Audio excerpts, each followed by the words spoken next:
यज्ञ का ज्ञान विज्ञान। इसमें गुरुदेव आज हमें बताते हैं आध्यात्मिक यज्ञ। गुरुदेव बताते हैं कि अथर्ववेद में कहा गया है, को यज्ञ कामः क उपूर्ति कामः। यज्ञ की चिंता रखने वाला कौन है? उस यज्ञ को पूरा करने की फिक्र किसे है? वेद भगवान की यह चिंता स्वाभाविक है। मनुष्य से वेद पूछता है, मनुष्यों, क्या तुम में से कोई ऐसा है जो यज्ञ की कामना करे, यज्ञ की फिक्र करे? यह चिंता अकारण नहीं है। कहीं कोई विरले ही मनुष्य ऐसे होते हैं जो सच्ची यज्ञ की चिंता करते हैं। साधारण अग्निहोत्र तो प्रायः होते ही रहते हैं। बड़े यज्ञों का भी लोप नहीं हुआ है, वे भी यदा कदा कराए ही जाते हैं। हवन में विश्व कल्याण और देवों को प्रसन्न करने के लिए बहुमूल्य सामग्री होमी जाती है और कहा जाता है, इदं न मम, यह मेरा नहीं है। अपनी उत्तम से उत्तम वस्तुओं को, शक्तियों को, सामर्थ्यों को विश्व कल्याण के लिए लोक सेवा में लगा देना, भगवान की दी हुई वस्तुओं को विराट पुरुष विश्व मानव के चरणों में अर्पित कर देना और अर्पित करते समय किसी प्रकार के एहसान या अहंकार का भाव न लाना ही यज्ञ है। इदम न ममम का तात्पर्य है, यह मेरा नहीं है। मेरा तो इस संसार में कुछ भी नहीं है। जो कुछ भी है सब प्रभु का है। फिर प्रभु की वस्तु प्रभु के चरणों में अर्पित करते हुए लोभ एवं संकोच करने की भी क्या जरूरत? परमात्मा ने बिना मूल्य, बिना कोई बदला लिए हमें अनेक वस्तुएं, शक्तियां, सुविधाएं, साधन सामग्रियां इसलिए दी हैं कि हम भी उनका उपयोग उसके लिए उसी प्रकार करें। परमात्मा हमें देता है और हम परमात्मा को उसके विराट रूप विश्व मानव को, समाज को सौंप दें। यह आदान प्रदान, परस्पर विनिमय, आनंदप्रद एवं सद्भावों की विधि करने वाला है। इसी प्रक्रिया का नाम यज्ञ है। यदि प्रभु की दी हुई वस्तुओं को अपनी संकुचित स्वार्थ पूर्ति के लिए ही सीमित रखें तो यह ईश्वर की इच्छा और व्यवस्था के प्रतिकूल आचरण है। परमात्मा चाहता है कि ऐसा ना हो। मैं प्रजा के लिए त्याग करता हूँ, प्रजा मेरे लिए त्याग करे। जिस प्रकार निस्वार्थ दान का आचरण मैं निरंतर करता हूँ, वैसा ही आचरण लोग भी करें, मेरे सच्चे अनुयायी बने। शतपथ ब्राह्मण में यज्ञ के इस मूलभूत उद्देश्य को स्पष्ट किया गया है। प्रजापतिर्वा एत दगो कर्मा करोत्ततो देवा अकुर्वन। प्रजापति परमात्मा ने आरंभ में जिस प्रकार महान यज्ञ किया, उसी प्रकार का यज्ञ हम भी करते हैं।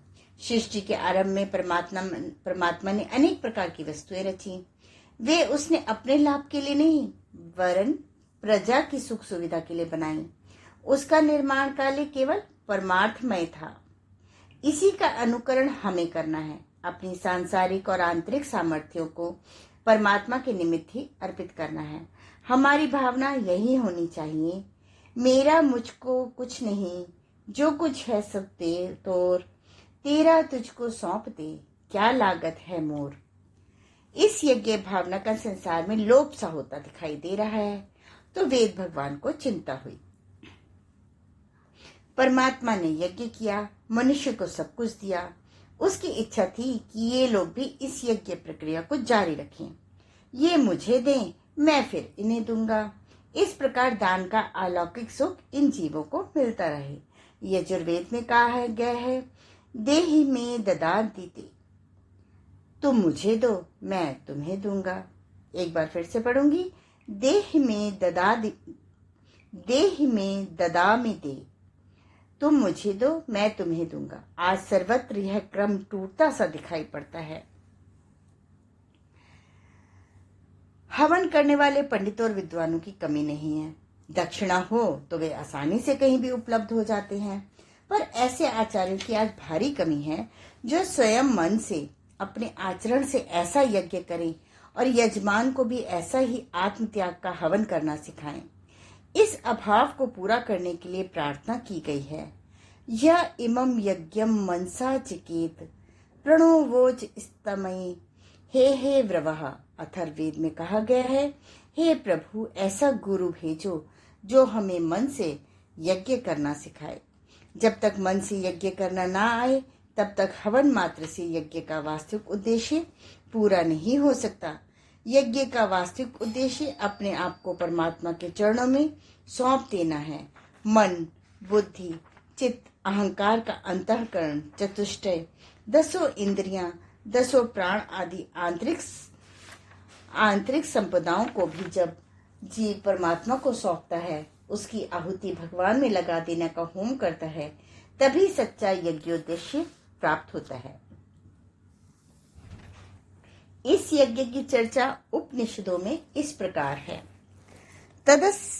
तस्यैवं विदुषो यज्ञस्य यात्मा यजमानः श्रद्धा पत्नी उरो वेदी वेदशिखा वाग्होता प्राण उद्गाता चक्षुर्धर्व्यु मनो ब्रह्म श्रोत्रमाग्निघ्र यन्युरवम तथा अग्निः उद्गाता। इस आध्यात्मिक यज्ञ में आत्मा यजमान, श्रद्धा यजमान की पत्नी, हृदय वेदी वेद शिखा प्राणी होता प्राण उद्गाता, चक्षु अधर्व्यु मन ब्रह्मा कान आग्नेय मुख आग्नेय अग्नि है। आज के स्वाध्याय का क्रम यहीं समाप्त होता है। अगले क्रम में हम फिर से आध्यात्मिक यज्ञ को कंटिन्यू करेंगे। धन्यवाद।